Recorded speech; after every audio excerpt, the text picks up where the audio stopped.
Awesome. So today our topic is actually going to be something about being an author, right? So what are the skills required to be an author? What are the techniques required for you to be an author? I'm sure some of you might have this in your checklist that you might want to write a book or you wish to write a book. And maybe you're just thinking whether this is this really my cup of tea? Should I do it? Maybe all those thought processes are going on. But I guess this session will give you in-depth insights into explore and have a reality check whether this is for you or not. Okay, so just getting a quick inputs from all of you. How many of you are looking at, if you have authorship in your mind, just put in the chat box author, right? That is, if you plan to write a book sometime in the future, just give me in the chat author, okay? And we'll see what it means to be an author and what are the advantages and how to go about that. Few tips, tools and techniques I'd love to share. Awesome, because as we focus on entrepreneurial growth, I think there's so much for us to focus. The main core is KPI gamification.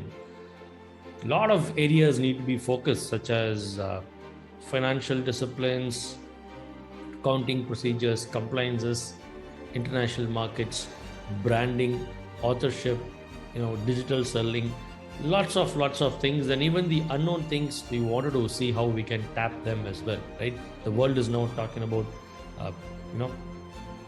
NFCs, metaverse, and so much and so on. But I think one by one we'll keep unblocking everything, and we'll reveal the things, and we'll make them simple and easy for you to understand and practice and implement as well. Okay, so good. We've got a couple of people who are showing interest in author. Okay, a lot of others are putting in the chat box. Okay, author, great. So without wasting much time, without much ado, let me just dive in right to the topic about how you can be an author as well. Okay, here you go. I got a simple, neat and crisp presentation made exclusively for this particular meeting.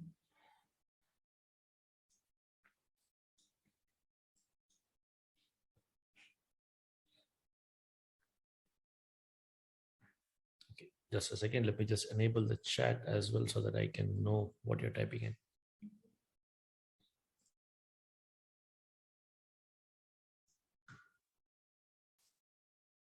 All right, author skills and techniques. From being able to produce a book and a lot of other books in the pipeline, I've kind of summed up this quick session for you to explore what is in it for you if you become an author, and what are the skills needed and what are the techniques some people use when it comes to authorship as well, right? So here you go. Why we need to author a book? Just let me know in the chat box. Why do you think we need to author a book? I mean, if you write a book, are there any advantages, or why should you even write a book in the first place? Whatever thoughts you have, just put that in the chat box. I'd love to read your comments as well. So why do you think one person needs to write a book? Is there some sort of an agenda, or does it do any good to us? Does it do good to others? Yes, Mr. Satish says we can help the public. Absolutely. One message inside one person's mind itself, doesn't make sense, right? So when it spreads, it goes on and on and on, right? So one of the strongest medium, I must say, that, a book can travel to places where no other media can even penetrate to. One is obviously personal branding. Okay, so if you're looking at some sort of a personal branding for your business, you need to do branding. For you, when you do, that's called personal branding. And if you think personal branding will add some value to you, definitely authorship will elevate things. See, it's like this. People follow Steve Jobs, they buy Apple products. People follow Jeff Bezos, they buy from Amazon. People know who Elon Musk is. Even some people didn't know earlier after him buying Twitter. A lot of people know him, right? So people know the leader. Because they know the leader, they build some kind of a connectivity with the leader, as in, they resonate with them, the thought process, the principles, something becomes synced up. Okay, there's some sort of a resonation. Something is resonating with them. They kind of the acceptance of their brand is much more greater as well, right? And that's why once you achieve that kind of a brand visibility, any product the brand is able to launch, chances of that product being hit is so much higher.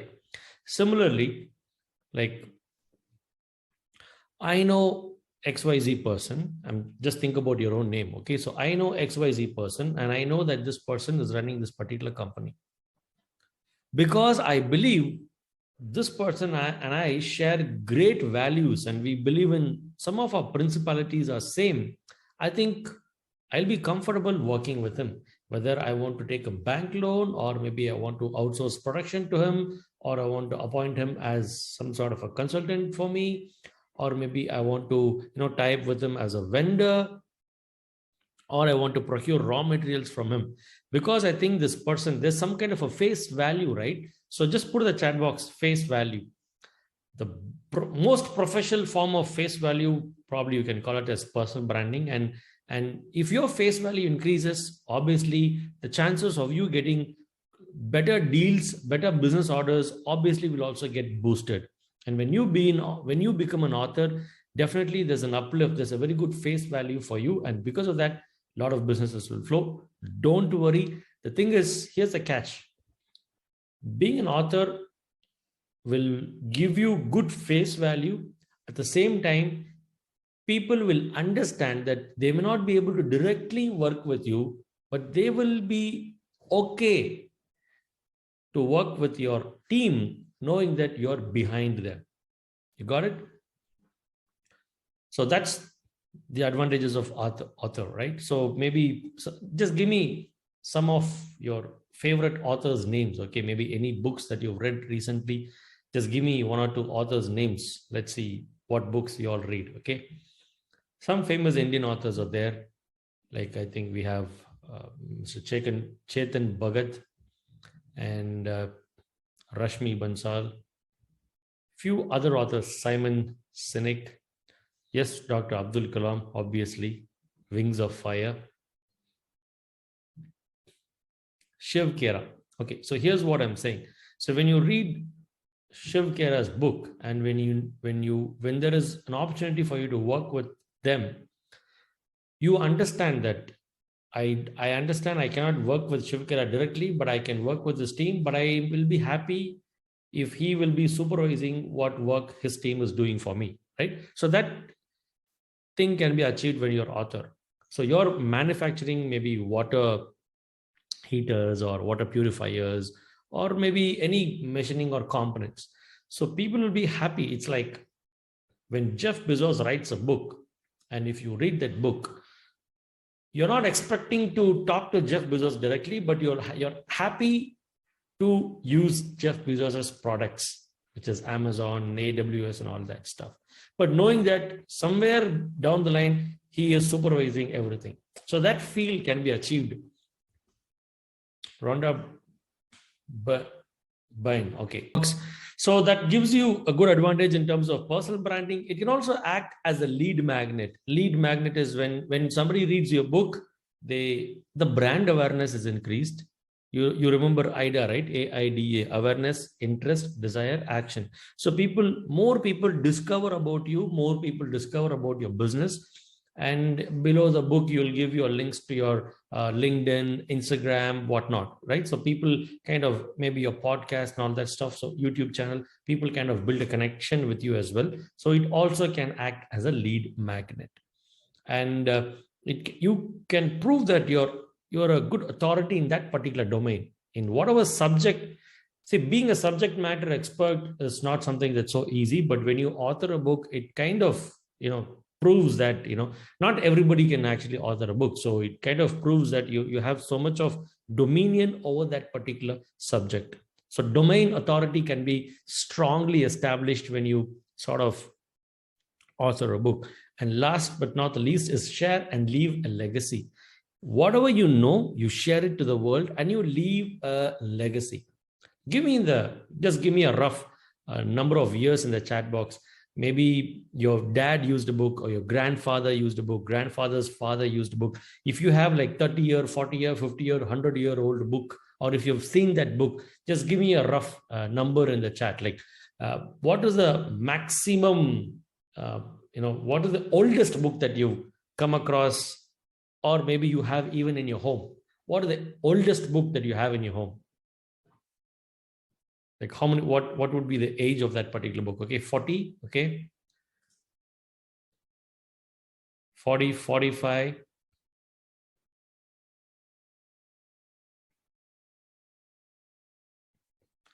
Good. 87. Wow, okay. Nice. Cool. So that probably either from the time of writing the book to 46 years or 45 years. Sometimes that would be from the time the book got printed to number of years. Okay. So I've used, in my home, most of the people, they all have libraries. Okay. So my dad even has his dad's collections and things like that. So there are easily, I got few books which is like 100 years old and all that stuff.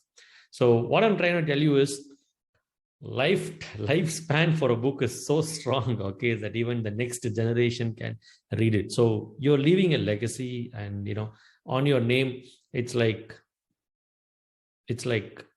kept there.